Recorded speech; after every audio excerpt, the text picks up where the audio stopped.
दोस्तों, भारतीय नौसेना विश्व की कुछ सबसे शक्तिशाली नौसेना में शामिल है, लेकिन हम चीन का मुकाबला तब तक नहीं कर सकते जब तक हमारे पास एडवांस सबमरीन का एक बड़ा बेड़ा मौजूद ना हो। अगर हम देखें तो चीन के पास 70 से भी ज्यादा सबमरीन मौजूद है, जिसमें परमाणु सबमरीन भी शामिल है और ये अक्सर हिंद महासागर में पेट्रोलिंग के लिए आती रहती है। ऐसे में अगर भारत को मजबूत बनाना है तो हमें सबमरीन पर काफी ध्यान देना होगा, जिसके लिए कुछ समय पहले भारत में एक ग्रैंड स्ट्रेटेजी का अनावरण किया गया था। दरअसल इस 30 साल की योजना के तहत भारत कुल 24 सबमरीन बनाएगा, जिसमें 18 कन्वेंशनल डीजल इलेक्ट्रिक सबमरीन होंगी तो 6 परमाणु सबमरीन होने वाली है। अब इन कन्वेंशनल डीजल इलेक्ट्रिक सबमरीन के लिए तो भारत के पास हर जरूरी टेक्नोलॉजी समेत इंफ्रास्ट्रक्चर मौजूद है, लेकिन हमारे लिए सबसे बड़ा सवाल परमाणु पनडुब्बियों का था, क्योंकि इसके लिए न्यूक्लियर रिएक्टर समेत पंप जेट जैसी एडवांस टेक्नोलॉजी हमारे पास पूरी तरह से उपलब्ध नहीं है। साथ ही भारत को डिजाइन में भी कुछ मदद की जरूरत होगी। ऐसे में जहां एक तरफ अमेरिका ने परमाणु सबमरीन को विकसित करने में मदद करने से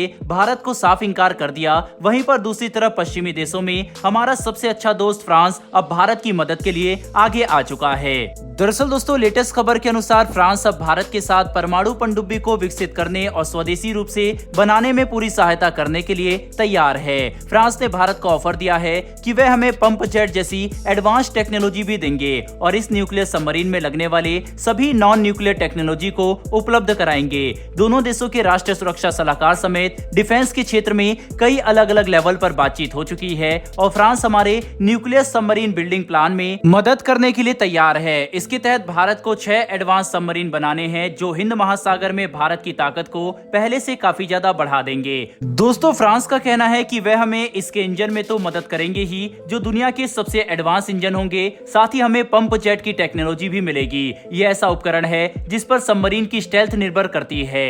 वहीं इसके अलावा फ्रांस हमारे परमाणु सबमरीन को बनाने में डिजाइन में भी मदद करेगा। बता दें कि 2028 तक फ्रांस के साथ हमारी पार्टनरशिप पूरी तरह से मजबूत बन जाएगी। तो अब हम इन सबमरीन का कंस्ट्रक्शन शुरू कर सकते हैं। पहले चरण में भारत 3 सबमरीन बनाएगा, जिनका वजन 5000 टन से लेकर 6000 टन के बीच होने वाला है। उसके बाद अगले चरण में हम 3 अतिरिक्त परमाणु सबमरीन का निर्माण करेंगे, जिनका वेट क्लास या तो सेम रहेगा या फिर 10,000 टन तक बढ़ाया जा सकता है, जो भारत द्वारा स्वदेशी रूप से बनाए गए सबसे शक्तिशाली और विशालकाय सबमरीन होंगे। दोस्तों, अभी तक तो ये सब प्लान सिर्फ बातों तक ही सीमित था, लेकिन फ्रांस ने अब भारत को इनका ऑफर दे दिया है, जो भारत के लिए एक काफी बड़ा एडवांटेज होने वाला है। वहीं इसी तरह की साझेदारी फ्रांस ने ब्राजील के साथ भी की थी, जिसकी वजह से हम फ्रांस द्वारा दिए गए आश्वासन पर पूरी तरह से भरोसा कर सकते हैं कि हमें वह सभी टेक्नोलॉजी मिलेगी जिससे हम हमारे परमाणु सबमरीन को विकसित कर सके। इतना ही नहीं, बल्कि स्वदेशी रूप से हम जिस न्यूक्लियर रिएक्टर को विकसित कर रहे हैं वह भी अगले कुछ सालों में बनकर पूरी तरह से तैयार हो जाएगा। जिसका मतलब यह है कि जब तक फ्रांस के साथ मिलकर हम सबमरीन विकसित करेंगे, तब तक हमारा खुद का न्यूक्लियर रिएक्टर भी रेडी रहेगा, जिससे हम इस क्षेत्र में आत्मनिर्भरता हासिल कर लेंगे।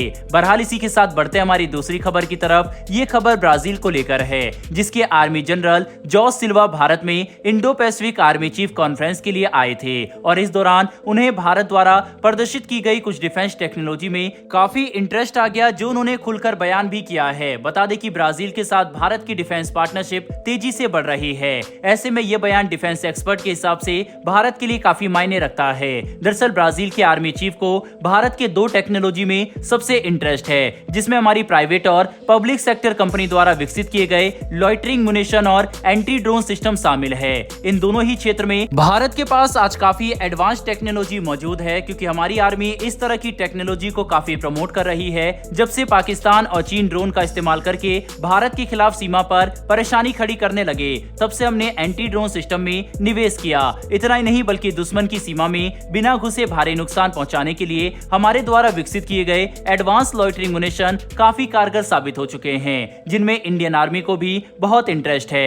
ऐसे में ब्राजील के जनरल की तरफ से इस टेक्नोलॉजी में खुलकर इंटरेस्ट दिखाना इस बात को दर्शाता है कि भविष्य में ब्राजील भारत से ऐसे हथियार खरीद सकता है। साथ ही सबमरीन के क्षेत्र में दोनों देश मेंटेनेंस को लेकर जो पार्टनरशिप करने वाले हैं, वह ब्राजील के साथ हमारे रक्षा संबंधों की पोटेंशियल को और भी ज्यादा मजबूत कर देता है।